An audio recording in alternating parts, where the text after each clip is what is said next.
इस वीडियो में हम लोग प्रश्नावली के 10.2 का क्वेश्चन नंबर 3 देखेंगे। तो इसमें कहा जा रहा है अभाज्य गुणनखंड विधि द्वारा निम्नलिखित संख्याओं का एचसीएफ तथा एलसीएम ज्ञात कीजिए।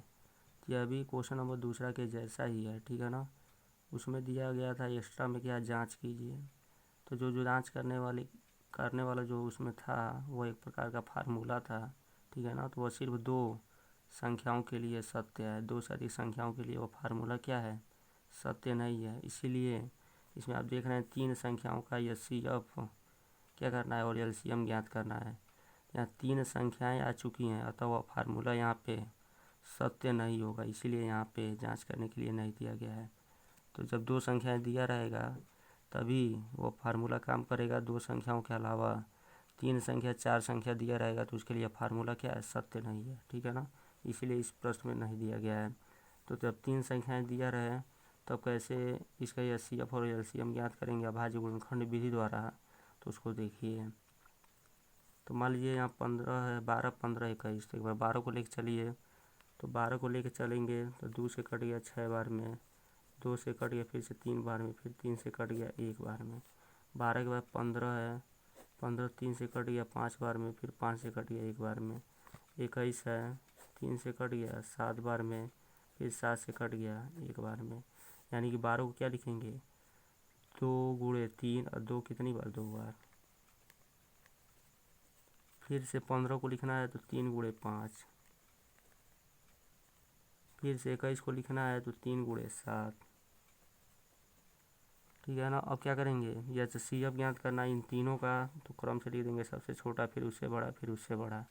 तो एचसीएफ का मतलब आपको बताया जा चुका है, जो तीनों में आया है वही क्या कहलाएगा, एचसीएफ कहलाएगा, ठीक है ना। चूँकि 3 संख्या है तो जो तीनों में आया है उसी को लेकर चलेंगे, और 4 संख्याएँ रहती तो जो चारों में आया रहे उसी को लेकर चलेंगे, ठीक है ना।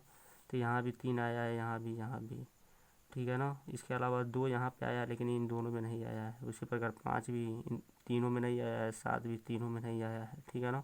तो तीनों में आया कौन है, 3 ही आया है, ठीक है ना। तो 3 आया है यहाँ भी, तो 3 लिख देंगे, ठीक है ना। अब यहाँ पे एच का मतलब हाईएस्ट है, अधिकतम है, तो न्यूनतम पावर लेके चलेंगे, ठीक है ना। तो न्यूनतम पावर, तो यहाँ भी एक पावर, यहाँ भी एक, सब जगह बराबर है, तो अधिकतम न्यूनतम की इसमें बात ही नहीं है, ठीक है ना। तो केवल 3 लिख देंगे, यही हो गया आंसर। अब एलसीएम लिखना है। तो एलसीएम में आपको बताया गया सबको मिला के लिखना है, यानी कि इसमें जितनी संख्याएं दिखाई दे रही हैं सबको लिखिए। तो 2 है, 3 है, 5 है, 7 है, तो क्रम से लिख लीजिए 2 गुणे 3 गुणे 5 गुणे 7, ठीक है ना। तो एल का मतलब लोवेस्ट है, न्यूनतम है, तो उसका उल्टा अधिकतम पावर लेके चलेंगे, ठीक है ना। तो 2 का अधिकतम पावर 2 ही है, ठीक है ना, क्योंकि यह एक ही बार आया है 2, ठीक है। तो यही इसका अधिकतम पावर कहलाएगा, ठीक है ना। तो 2 का पावर 2, 3 का अधिकतम पावर, यहाँ भी एक पावर, यहाँ भी एक, यहाँ भी एक, ठीक है ना। तो अधिकतम इसमें है ही नहीं है, सब जगह बराबर है, तो जितनी बार आया है उतनी बार लिखेंगे। तो 3 का 1 पावर लिखने की आवश्यकता नहीं है। 5 भी एक बार आया है तो 1 पावर लिखने की आवश्यकता नहीं है। 7 भी एक बार आया है तो उसको भी लिखने की आवश्यकता नहीं है, ठीक है ना। तो ऐसे ही रहने देंगे, यानी कि यह क्या हो गया, 2 का स्क्वायर 4 गुणे 3 गुणे 5 गुणे 7, इसी का गुणा कर लेंगे तो 4 के 12, 12 पचे 60, 60 का 7 में गुणा करेंगे तो 420 आएगा, ठीक है ना। तो यही क्या हो गया, इसका एलसीएम हो गया और एचसीएफ 3 हो गया, ठीक है ना। तो यह हो गया क्वेश्चन नंबर 3 का पहला सवाल। अब इसमें का दूसरा सवाल देखिए।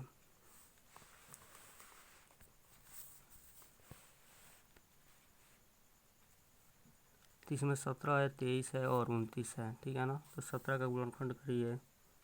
तो 17 आप जानते हैं क्या होता है, 17 से ही कटता है, ठीक है ना। तो एक बार में कट गया।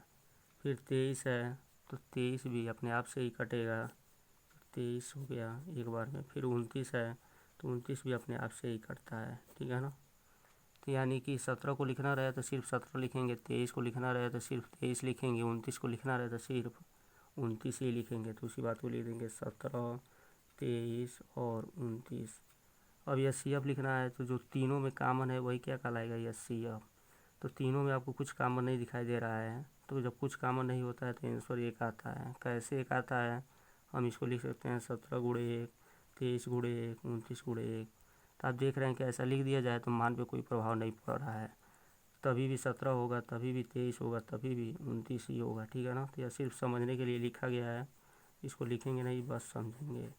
तो जब कुछ कॉमन न मिले तो आंसर क्या आएगा, एक, क्योंकि एक जो है गुणा के रूप में तीनों में लिखा जा सकता है, ठीक है ना। तो 3 संख्या रहे या 4 संख्या रहे, कितना भी संख्या रहे, अगर कुछ कॉमन नहीं मिला है तो एचसीएफ क्या आएगा, एक।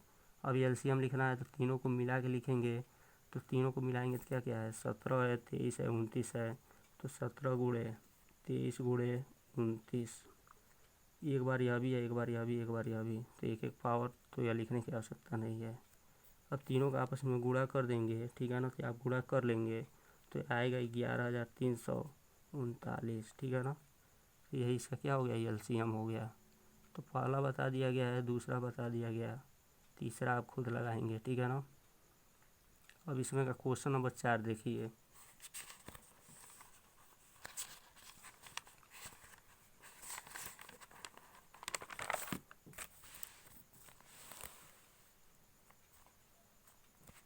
क्वेश्चन नंबर 4 में क्या कहा जा रहा है, तो उसको देखिए।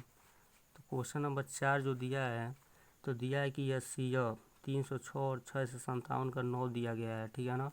और इसका एलसीएम 306 और 657 का पूछा जा रहा है, ठीक है। तो कैसे इसको हल करेंगे, तो चूँकि आप फार्मूला पहले से जान चुके हैं कि दो संख्याओं का गुणनफल बराबर एचसीएफ गुणे एलसीएम, तो इसी को लेके आप चलेंगे, ठीक है ना।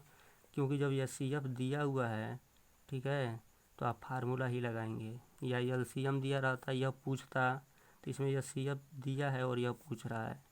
अगर ऐसा होता कि यह दिया रहता, यह पूछता, तभी भी यही फार्मूला लगाते, ठीक है ना। क्योंकि अगर इसको गुणनखंड करके लगाएंगे तभी भी आंसर वही आएगा, और फार्मूला से लगाएंगे तभी भी आंसर वही आएगा, ठीक है ना। गुणनखंड करके लगाएंगे तो थोड़ा ज़्यादा समय लगेगा, और फार्मूला से लगाएंगे तो थोड़ा कम समय लगेगा, ठीक है ना। तो इसलिए हम फार्मूले से इसको लगा रहे हैं, ठीक है ना। तो दिया है दो संख्याओं का गुणनफल, तो कौन कौन संख्या है इसमें, तो 306 और 657 का क्या है, एचसीएफ जो है 9 है, ठीक है। यानी पहली संख्या 306 है, दूसरा 657, यानी कि लिखेंगे 306 गुणे 657। तो पहली संख्या गुणे दूसरी संख्या, उसी को क्या कहेंगे, दो संख्याओं का गुणनफल बराबर एचसीएफ गुणे एलसीएम। तो एचसीएफ तो दिया है, एलसीएम पूछा जा रहा है, ठीक है ना। तो इसको यहीं पर रहने देंगे, इसी का मान बताना है, तो यह यहीं पर रह गया, और यह गुणा है तो इधर आएगा तो भाग हो जाएगा।